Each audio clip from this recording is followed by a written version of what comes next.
Good morning, everyone, and welcome to the Alliance's webinar series. Today's webinar is Individuals with Hearing Loss and Deaf Culture, presented by Jacina Williams, licensed clinical social worker with the Illinois Division of Mental Health.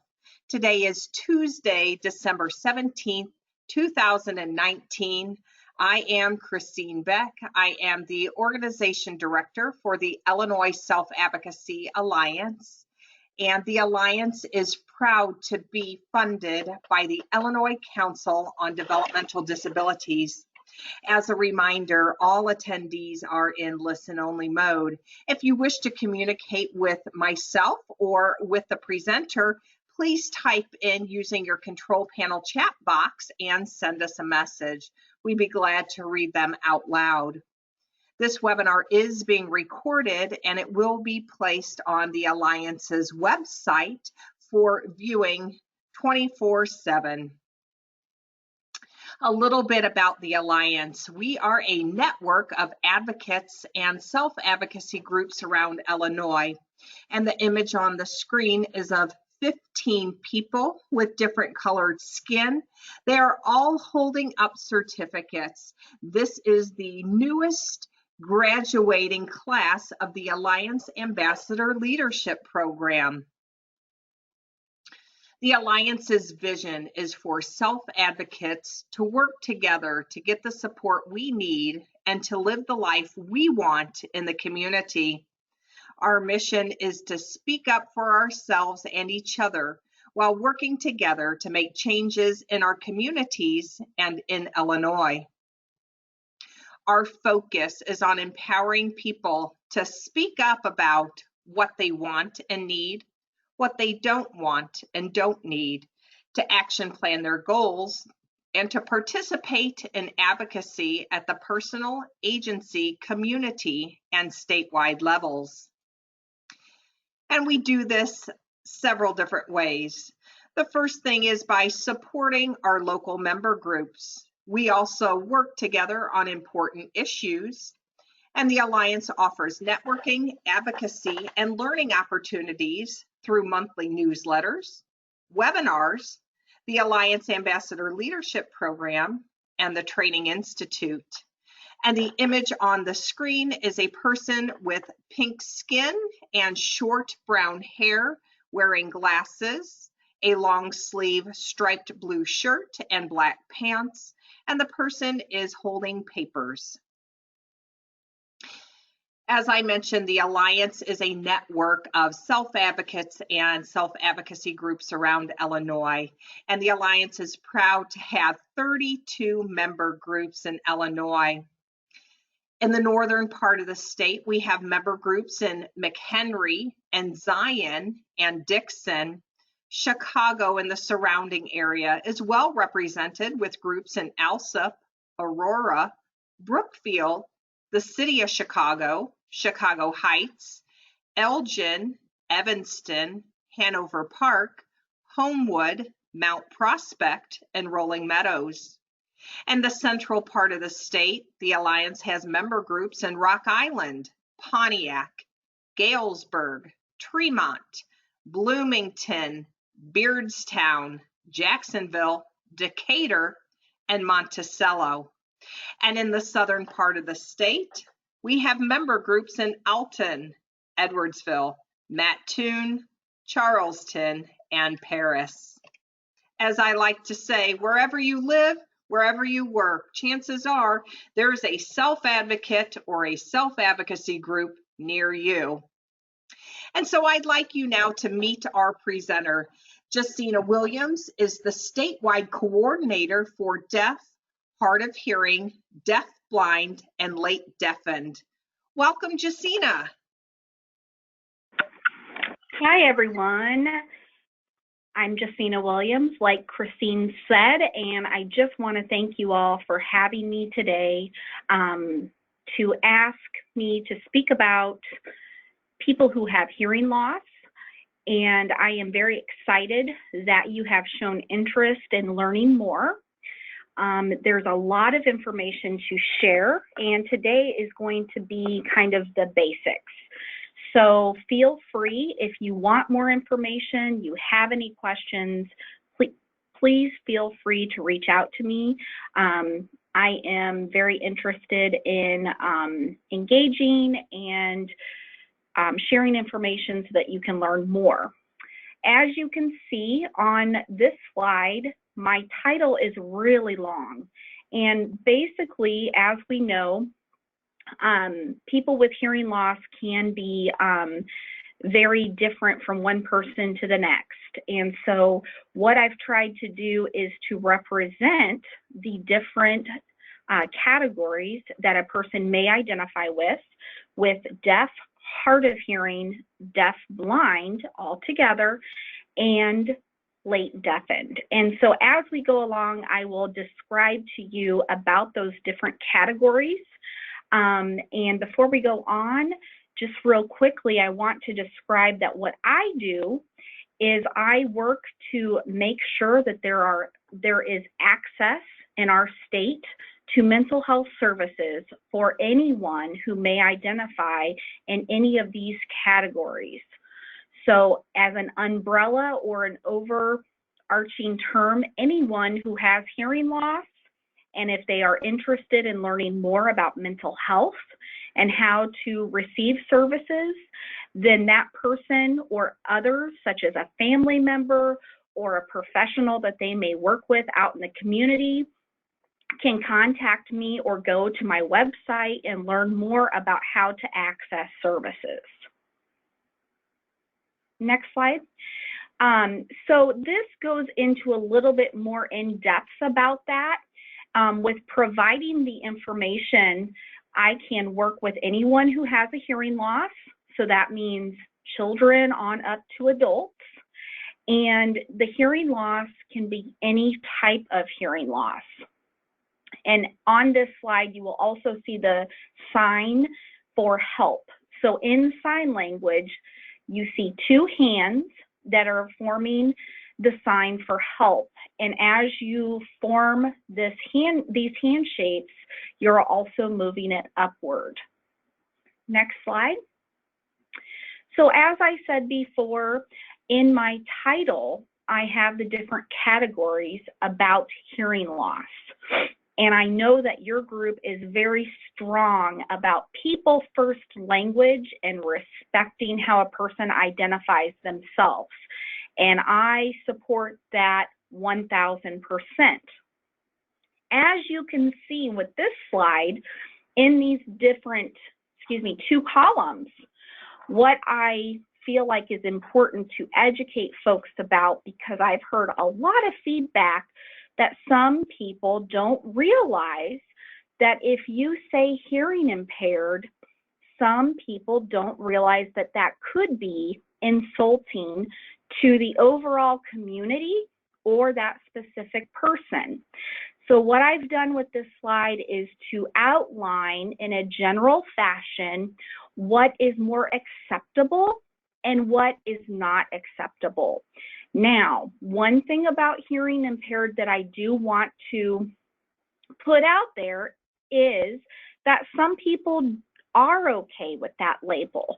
So again, as you may have experienced, as you may have learned more about, it's very important to get to know the person and to ask, how might they identify?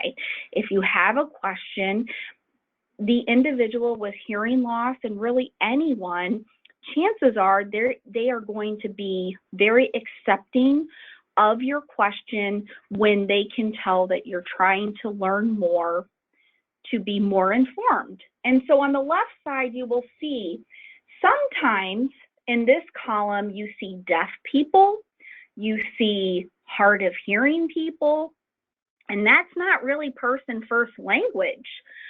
So what I want to educate you about here is that in sign language specifically, people who sign, who identify as what they call culturally deaf, they accept and they're very prideful about their language and their culture, they accept being called deaf. They may say, well, I am deaf, that's who I am, that's not insulting to me. And so what I want to really articulate here is that even though some of these labels don't go in line with people's first language, it's still very respectful. So again, based on the individual and or the community, even though it's not person first language, it can be seen as still very respectful. I do use person first language when I say people with hearing loss or a person who is hard of hearing. So I use those back and forth interchangeably. So I just wanted to take a little bit of time here so that it's not confusing and so that you realize that calling a person deaf or hard of hearing is not necessarily disrespectful. Next slide. And so again, the main thing is we are all individuals. We all have our own thoughts, beliefs, culture, and identity. And so really it's important to ask. And so if you don't know, showing that you're interested in learning more, that person with hearing loss generally is going to be very accommodating to teaching you, because when you show that interest, they really appreciate that from you. So don't be afraid to ask and let them know that you are asking because you don't know, but you want to learn. So how do you know if someone does have a hearing loss? Oops, we got a little bit of a typo on this slide, but that's okay. So instead of hearing loss, let's say hearing loss. You may not know, because on the surface, when you look at somebody, you may not be able to identify if they do have a hearing loss. Let's say that I use a hearing aid, and when you meet me, let's say I have long hair and it's down around my ears and you cannot see the hearing aid. Or let's say you can see it. Sometimes you're able to identify, but you only have a little piece of information, right? So the main thing here is that you may not always know immediately if someone has a hearing loss. If that person does not use any assistive technology, what I mean by that is a hearing aid, cochlear implant, or some other listening device, if they don't use any technology like that, when you look at them, you may not know. Maybe they are not utilizing sign language. Maybe they are not speaking using their voice. And so just looking at them like you're looking at a picture, you may not know. The other thing to be aware of is that some people, even if they have a hearing loss, some people don't know they have a hearing loss. Some people do not want to share that they have a hearing loss. So non-disclosure means, let's say that you ask in a very respectful way about the person, asking them about their assistive device or asking them if they have any communication needs, they still may not share it with you. And that is their personal perspective. That is their right not to disclose. That may be the way that they feel in that situation. And so I put that in there so that you are reminded that even if you ask, or if there is an opportunity for the person to speak up about their communication needs, that person may choose not to. Next slide. And so, like I said earlier, my title is very long. And on this slide, I am showing you that if you think about a continuum, and what we mean by that is think about a range or the different categories that I've listed here about hearing loss. Now, the first two dot points that you see there may look a little funny to you. I actually did that on purpose. Capital D, deaf. Okay. Jacina, why did you put down deaf again with a lowercase d? Well, I will talk about that in just a minute. So then we have hard of hearing, deaf, blind, all together, no hyphen, capital letters for the D and the B, and then late deafened. So as we go along here, I will describe to you how these are different, how some of them between the different categories may share similarities, and how in each of these categories, it's about how the person identifies. Next slide. So the very first one is the capital D, deaf. You may hear this called big D, deaf, or capital D, deaf. This is what is also known as culturally deaf. The person identifies in the deaf community very prideful about their heritage. They are very proud of their native language being American Sign Language. You will hear people also call it sign language, or ASL, an acronym for American Sign Language. Because losing your hearing is what they call a low incidence condition, meaning compared to the general population of people in our world and our country, the total number of people who are deaf is a small number. Now, in some communities around our state, such as Chicago, because they have a lot of people in Chicago, also in Jacksonville and Springfield, Illinois, there are bigger populations of deaf individuals, and they have their deaf community there. They still remain a very small community in comparison to the larger population. And so we know, let's think about small communities in our state. Generally, when you have a small town, you are very tight-knit. You stick together, you identify and have similarities with each other. You maybe share the same values and beliefs, and this is the same in the deaf community. They don't feel like they are impaired. They don't feel as though they are disabled. They feel as though they have their own culture that's different than the hearing culture, and they also speak a different language. Next slide. They also do not feel like they need to be cured or fixed.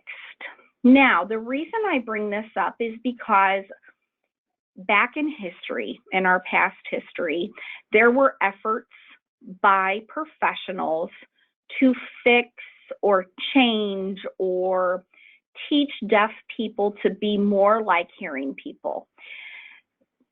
More or less, the reason for this was so that there wasn't a divide, so that the two groups could interact with each other. And so some of this history has been very painful for the deaf community. Some of their ancestors, maybe some of the elders in their families and in the past generations may have been mistreated.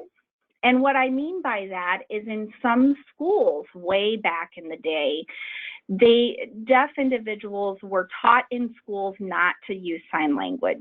They were taught to use their voice and to learn how to lip read or speech read. And for some individuals, that is incredibly difficult to do, and that's incredibly difficult to develop that skill. And like we know overall, everyone has a specific set of abilities. We may have some challenges and struggles that we face on a daily basis, and all of those are very individualized. And so back with this history, it was not fair and it was not easy, it wasn't feasible for some individuals to learn how to use their voice that was understood by hearing individuals. It was very traumatizing to them in some ways, because it really depends on what their abilities were. So if their ability was not to use their oral skills, like is being called, oral as in speaking, then if they were not encouraged to pick up sign language, that is a language. And so being able to develop and learn a language, we know that if you do that at a younger age, you can pick it up pretty fast. Now, granted, if they were not encouraged to develop learning a different language, how can a person learn how to communicate if they really physically could not learn how to use their voice and to lip read? So as you can imagine, there is some painful history, and this has been documented. So as we've moved on throughout the years, there has been a lot of education and awareness about deaf individuals' abilities. Even though that is the case, there is still some mistrust. You may find that there are deaf individuals that are a little bit guarded, or maybe just kind of how an individual first meets a person, meeting a stranger. Generally, the person needs to get to know the person as far as developing trust. And so you may see, or you may even feel, some distance between a deaf person and a hearing person. And that may just be because they're strangers, and that may be because the deaf person speaks a different language. And so I just put this on here to be educational, that with the deaf community, they're very close-knit and tight, and they do want to get to know others. They may be a little bit, you may see them as shy or quiet, or just a little guarded. And so part of their heritage has included this history of hearing society trying to fix them. And so it's just important for us to be aware. And as you get to know people, of course, this can fall away and not be an issue. And so the other thing that I want to comment on this slide is about dual relationships. So for example, I'm going to use Christine and myself as examples. Let's say that Christine is fluent in American Sign Language, and I am as well. Any profession that we go into where we utilize American Sign Language, we are professionals that have this special skill with this language. And let's say that we become teachers and we teach deaf students. Let's say Christine teaches 2nd grade and I teach 5th grade. Well, we may also attend a church or a social group like Rotary Club in our community. And because we know deaf people, and because we can communicate directly with them ourselves, we may also become involved with volunteer activities in the community where we utilize our skills. And so even though we're teachers, we may be volunteers in the community. There may be some overlapping of relationships where maybe some of our students or their families become involved in the volunteer opportunities, and we're not teachers in those instances, but we are able to communicate with them. And maybe that's one reason why the families and their students came to become involved in the volunteer opportunities. So when you have special skills like this, you could have what they call dual relationships. And sometimes it's unavoidable for individuals, whether they're deaf or hearing, to kind of forget what role. So let's say that the volunteer opportunity has something to do with where I am teaching the family or the student and giving them more information about the Rotary Club. And because I'm a teacher during the day, I just kind of go into explaining things. And really, if I wasn't there, those individuals may have not gotten those extra explanations. Just because I have the talent of teaching and I can communicate with the individuals, I kind of just automatically jump in and try to share my skills. And so that happens a lot when you're able to communicate and you understand and know about their culture and the nuances, and that's just sometimes unavoidable. So let's talk a little bit more about American Sign Language. It is a language. Now, because it is visual, the person cannot hear, so we're using hand shapes and we're using lots of facial expressions and body language. There's also movement involved with American Sign Language. It is a language truly in and of itself. Therefore, it is not like you are signing English word for word. English is its own language. American Sign Language is a different language. Therefore, because you're signing it and you're expressing it visually, there is no written form. So if I sign, Jacina goes to the store, I'm not going to sign Jacina goes to the store. The way that I sign it, I don't just write that out to interpret it into a written form, because those are two different languages. This is very important because there's a lot of assumption out there that when an interpreter works with a deaf person and a hearing professional, that all they're doing is signing word for word. And so if you know the expression lost in translation, which means when you translate or interpret between two languages, it's not going to be exactly interpreting French words in English word order, okay? French is its own language. It has its own vocabulary. It has its own word order and all of those things with a language, just like English. So what the interpreter or translator will do between French and English is to describe the French language into English the best way. So it's not always exactly, and that's the same case with American Sign Language. Now, we know that between languages, and we've done this for many, many years, it's possible to interpret and translate between languages. And so it's the same with American Sign Language. When people begin their lives learning American Sign Language, we say that that is their first or native language. It's the same as if I grew up in France and I learned French first and then I picked up English later. So for deaf people, when American Sign Language is their first language, that means English is their second language.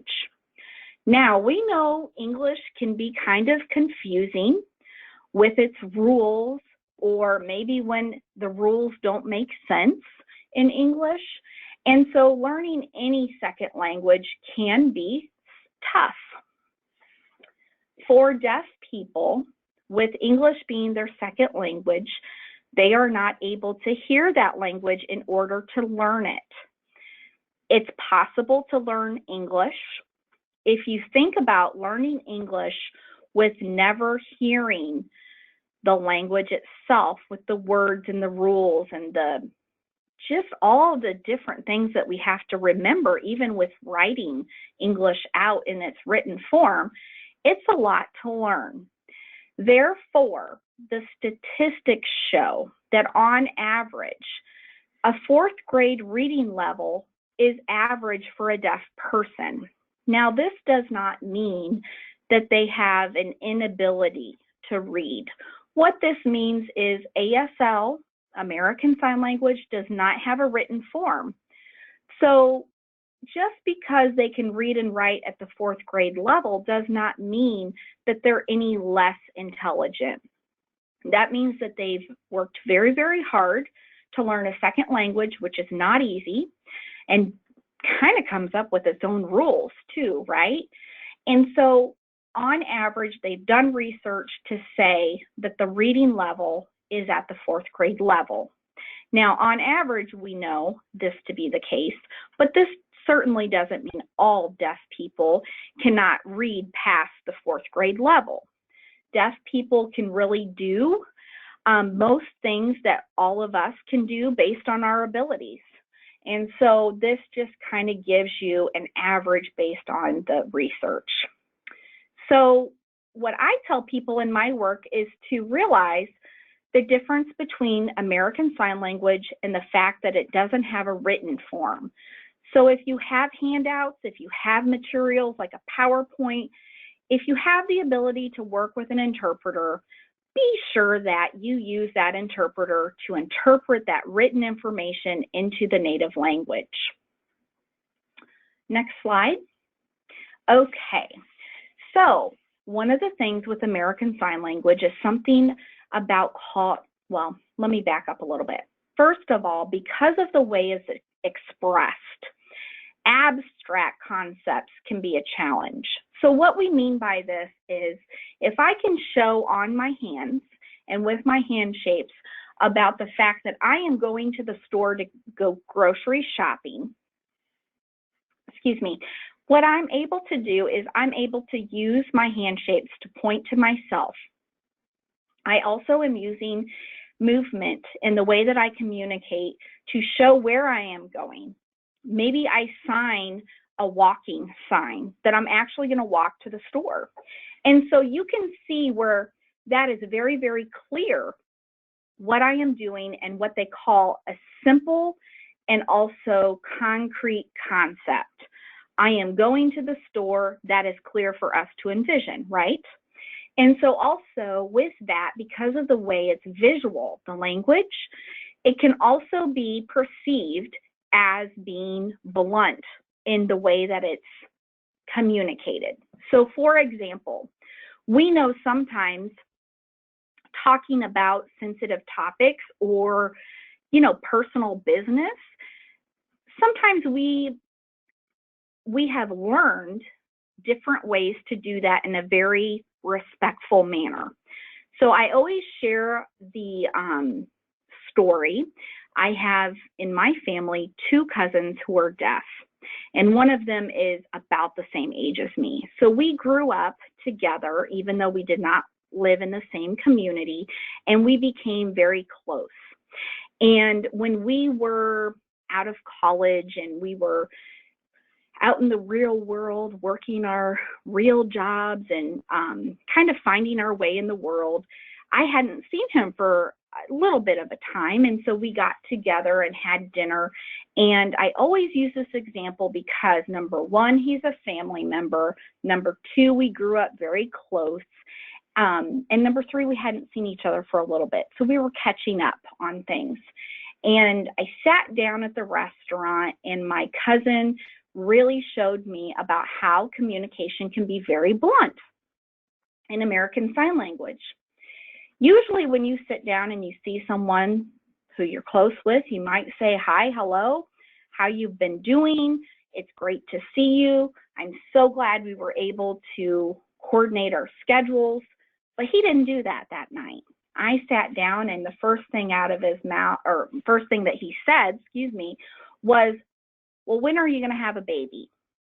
And I thought that was so clear to show how communication can be blunt in American Sign Language. He did not mean anything insulting by it, but I teased him about it. And I said, well, that was kind of, blunt. I said, hi, how are you doing? And he kind of laughed and he said, well, deaf people and I'm deaf and you know how we just kind of get to the point. And so I always have a chuckle about that memory because that really shows how communication can be very, very direct. Now, this slide also talks about idioms. If a person was to sign when pigs fly, And we know that that's an expression in the English language. That doesn't mean that when pigs actually fly in the sky. It actually means that because pigs can't fly, that whatever the person is talking about is basically saying, well, that's probably not going to be possible ever, or it's going to be a miracle. And so when I say here avoid idioms, these two expressions, when it's raining cats and dogs, which means when it's raining hard, these two expressions, when you sign them, they kind of look like the pictures. Very confusing. And so deaf people actually have their own idioms in their language that really don't make sense in the English language, but we can learn them. And it's also the flip side with our idioms that we talk about, and maybe we use them a lot. But really, when you sign them and interpret them, it really does not fit their idioms. So I just mentioned that because we may say, "Ooh, it's raining cats and dogs outside," and we don't think about the fact that that's an idiom. All right. So a lot of people, when I speak to them, when I share information about deafness and deaf culture, they may ask about how to learn sign language. And I am so excited when anyone is motivated and interested in doing so. There are many, many resources out there, especially with the internet. So there may be online courses that you have access to, in addition to sign language apps on our smartphones or our tablets. Depending on where you live, a lot of times colleges and universities will have courses, and not necessarily that these are just for people that are going in and training to be an interpreter. Sometimes they have these courses for people that just want to learn some basics from the very beginning as beginners. And so you could look into those. And a lot of times, if they're for the general population, they will be a lot less expensive than if you're training to be an interpreter. Also, libraries may have sign language courses as well from time to time. And certainly there are very well-written books out there as well. The number one thing that I say is with all of these resources, it is supplemental to actually using the sign language. So you could learn French from a book. Let's say that they have learning how to speak French for dummies out there. And I use that because that particular curriculum has lots of different topics, not just learning a language. I actually started, I'll share this with you because really I got started in a very humble way, but I had a Sesame Street book that was about how to learn sign language. And so that was written for small children. And I was around 5 or 6 years old when I started. And so I started with a book. And really that helped me to get some first steps in and to learn. And then I was able to use it with my family. And so really whatever way that you use, just make sure that you have time to actually practice with someone in real life, whether that's a hearing person or a deaf person. And really, I will tell you that if you practice with a deaf person, your skills will improve very quickly. Hard of hearing. So hard of hearing means that they are not completely deaf. They may use their voice. They may lip read, they may not. Hard of hearing can be any degree of hearing loss. They may learn American Sign Language, and that may be their native language. So it really depends upon the person. And so they may use hearing aids, they may not. They could identify as culturally deaf, even though technically based on their physical examination, their hearing test, maybe it shows shows hard of hearing. But if you ask the person, they may say, no, I am deaf. And what they mean by that is culturally. They feel deaf. They feel pride in who they are and who their identity is. So again, how do you know? You get to know the person, and when you ask and you show that you want to learn more, they certainly will share that with you. Deaf blind, I kind of talked about this a little bit before. It's any time a person has both a visual and hearing loss. And it does not matter how much of a visual or hearing loss that the person has. What they mean by deaf blind is at the same time, at that point in time, they have both a visual and hearing loss. There are many different reasons why this can happen. Medical conditions can cause deaf blindness. Genetic conditions, the most common is called Usher syndrome. I share that with you because you may hear Usher syndrome being talked about. That deaf blind person may communicate as a hearing person. Maybe their vision loss is more than their hearing loss. Some deaf blind people may be hard of hearing and utilize a hearing aid, and they utilize their voice, but they may not sign. Some deaf blind people may grow up culturally deaf, and then their vision starts to deteriorate.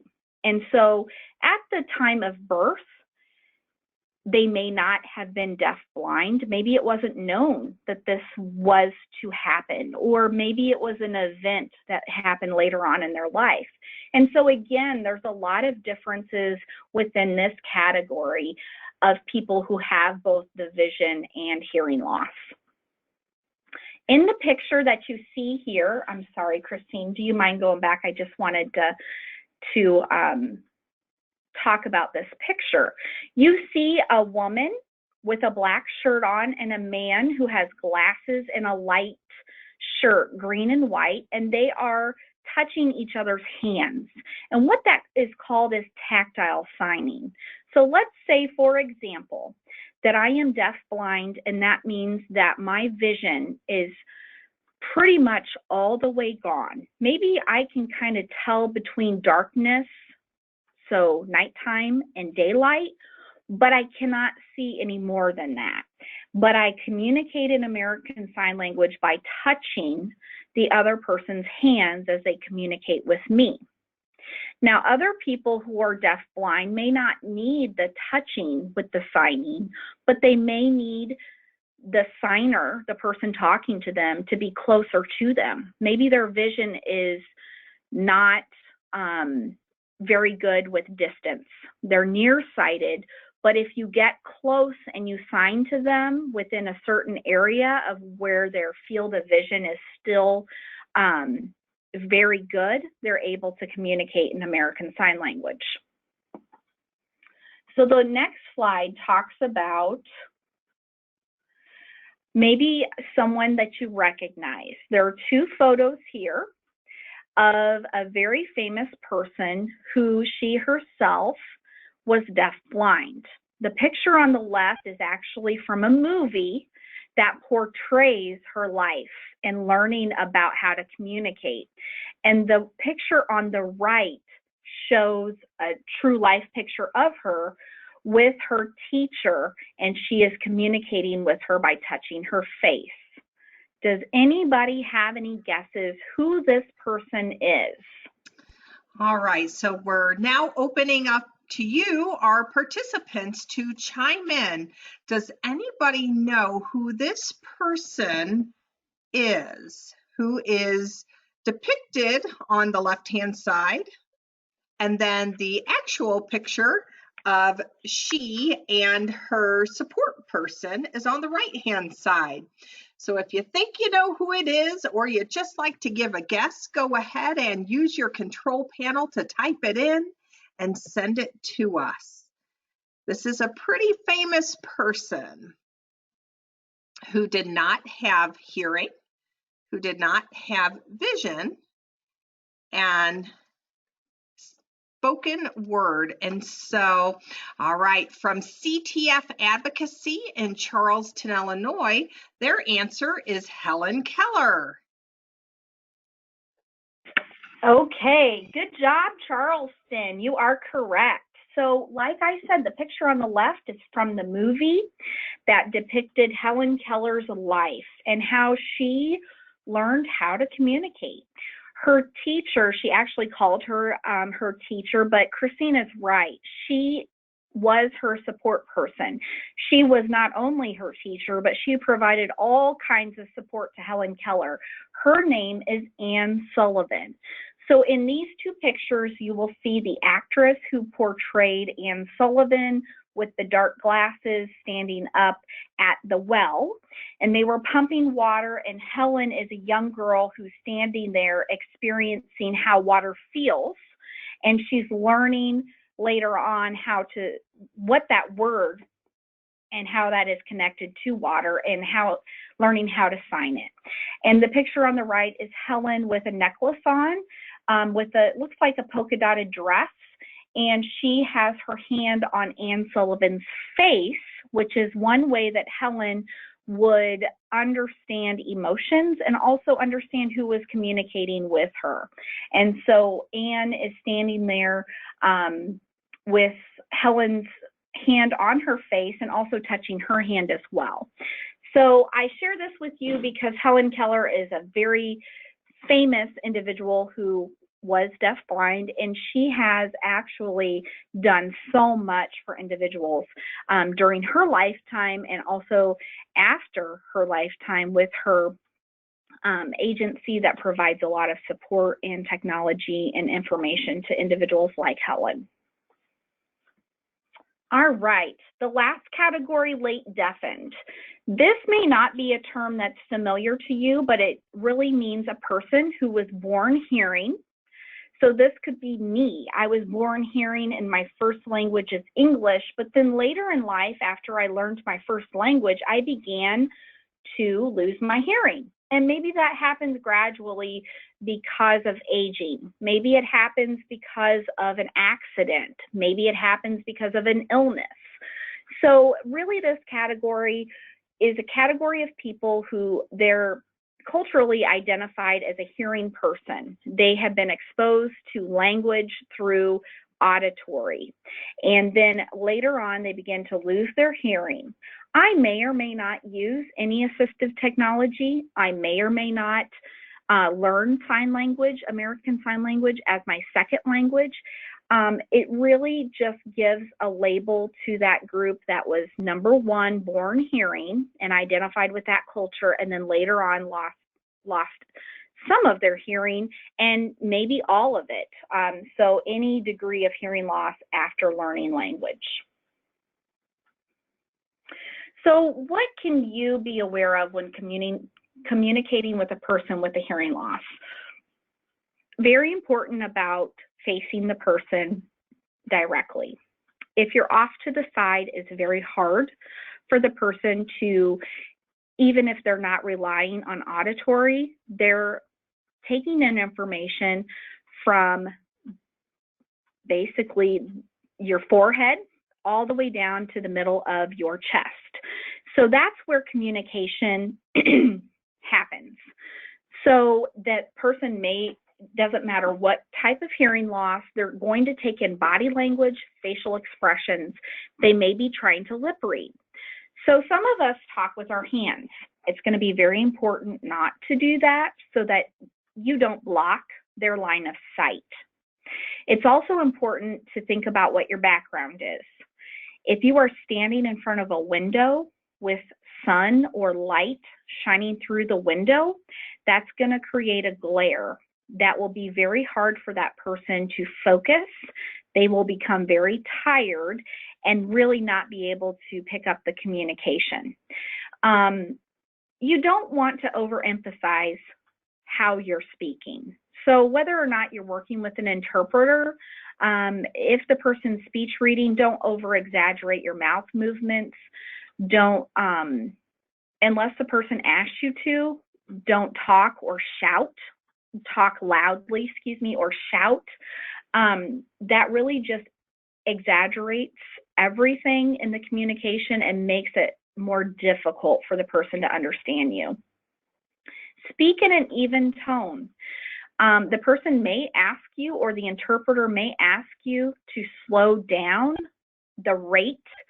So if you're talking too fast, they may ask you to slow down, but really speak how you generally speak. But if you're a fast talker, you might have to change that just a little bit. And then on the next slide, I give some more tips.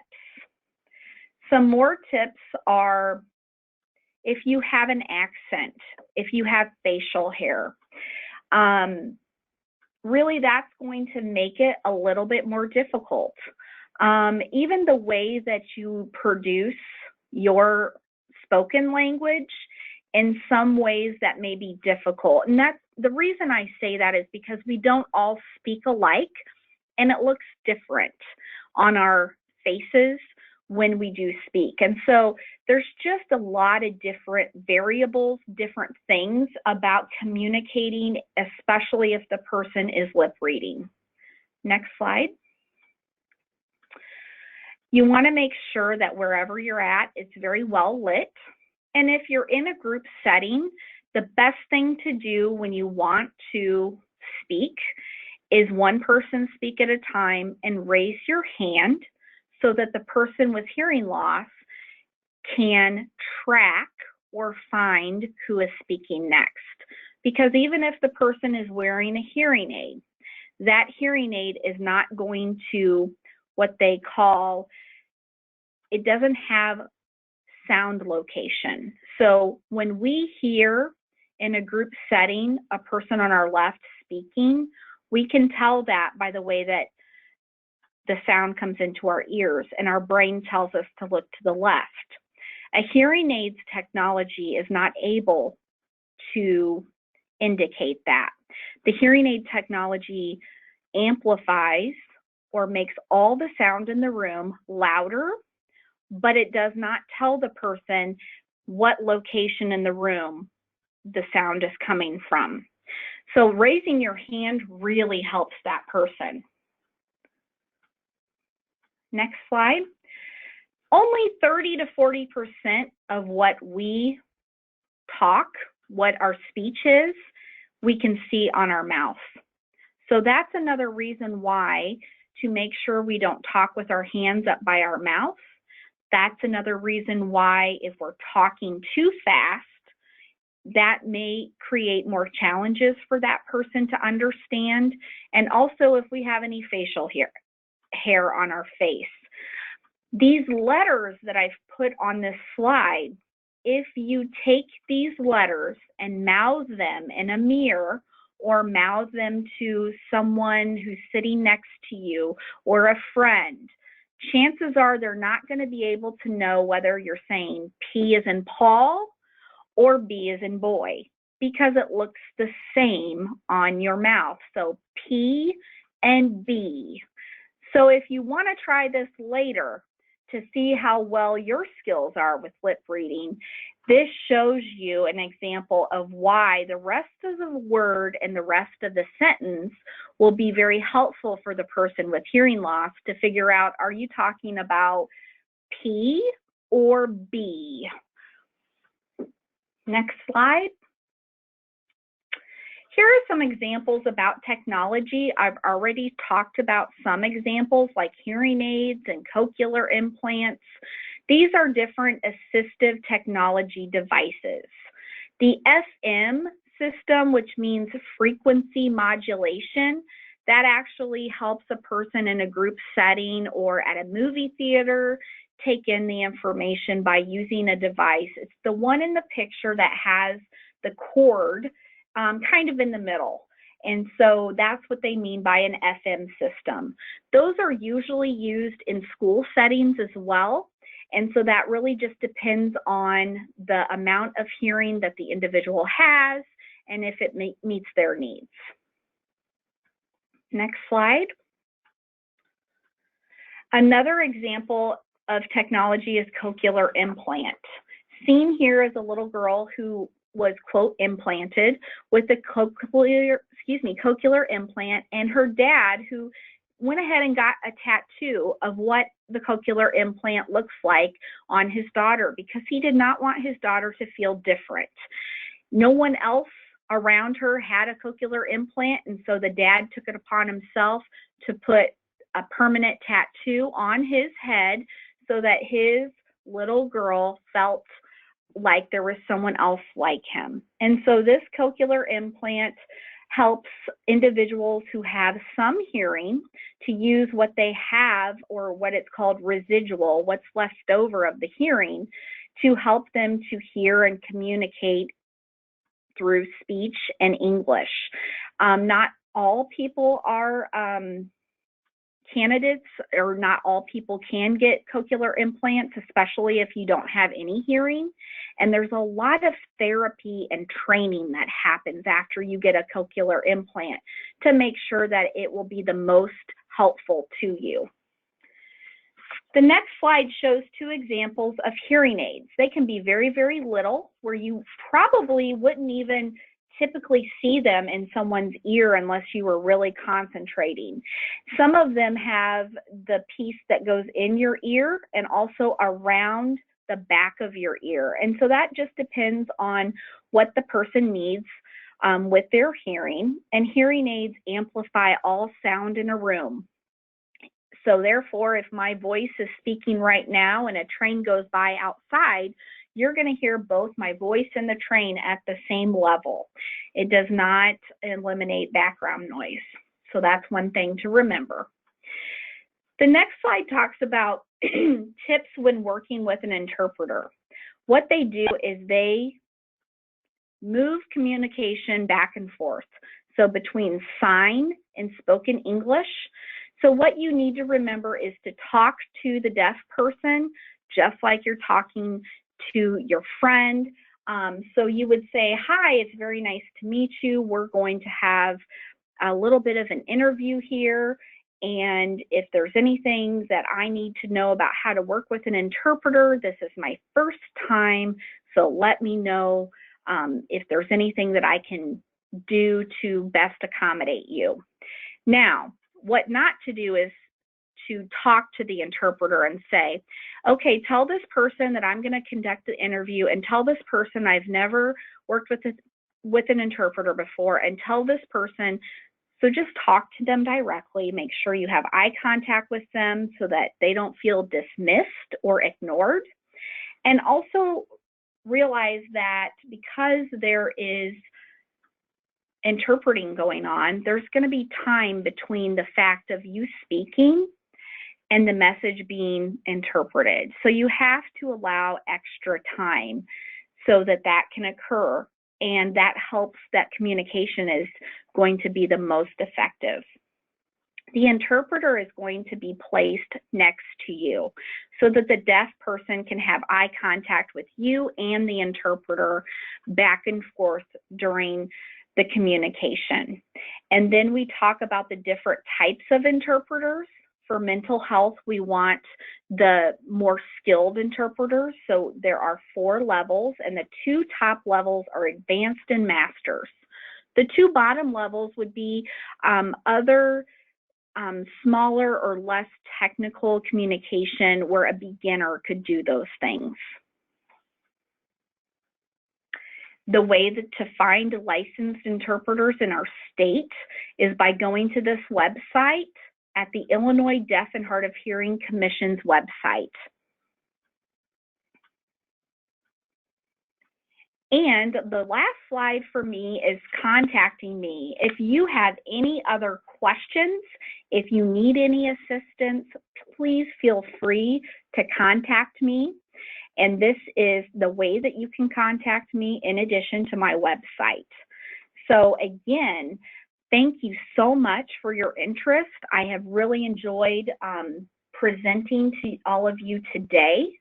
And if you have any further questions or needs, please feel free to reach out. All right. Thank you, Justina. I know that I continue to learn each and every time that I hear you share about deaf people and how we can all work together. And so here's an opportunity for our participants to speak up and speak out. Do you have any questions, comments, or considerations for Jacina? Go ahead and use your control panel to type them in, and we will share them. Again, any questions, comments, or considerations that you would like to share with Jacina? And we'll give folks just a couple of minutes to talk amongst themselves and to use their control panel to type in. And while they are doing that, Jacina, what would you say would be your number one tip for someone who may or may not have any experience in being with a deaf person? Maybe it's their first time ever meeting a deaf person, or working with, on the job, or on a committee or a work group, or just out in this big thing we call life in the world. What would be your number one tip? My number one tip would be eye contact with that deaf person when you do communicate with them, showing your interest, whether that's as a friend, showing a friendly demeanor, showing your interest with your body language and your facial expressions, and showing an interest. So don't be afraid to ask questions. No matter what category of hearing loss they have, eye contact is so important. Thank you. And it doesn't look like we have any questions, comments, or considerations coming in, but if you do happen to have any after this webinar is completed, you are welcome to email them to Jacina, and she will do her best to answer them. As we close for the day, I want to again thank Jacina for sharing her experience and expertise in the area of individuals with hearing loss and deaf people. If you want to connect with the Alliance, you can email us at info@selfadvocacyalliance.org. We do have a website with lots of great information and resources, including a copy of this recorded webinar. Our website is selfadvocacyalliance.org. And you can also find us and like us on Facebook by searching for Illinois Self-Advocacy Alliance. And the image on the screen is a person with pink skin and short brown hair. The person is facing forward so we can see their back. The person is wearing a purple shirt with the words "Ask Me About the Alliance" written in white letters. And the person is raising the right arm up in the air, and the hand is in the shape of a fist. So on behalf of self-advocates and self-advocacy groups around Illinois, I am Christine Beck from the Illinois Self-Advocacy Alliance, saying thank you so much to Jacina and to all of you. And remember to keep on speaking up and speaking out. Thanks all.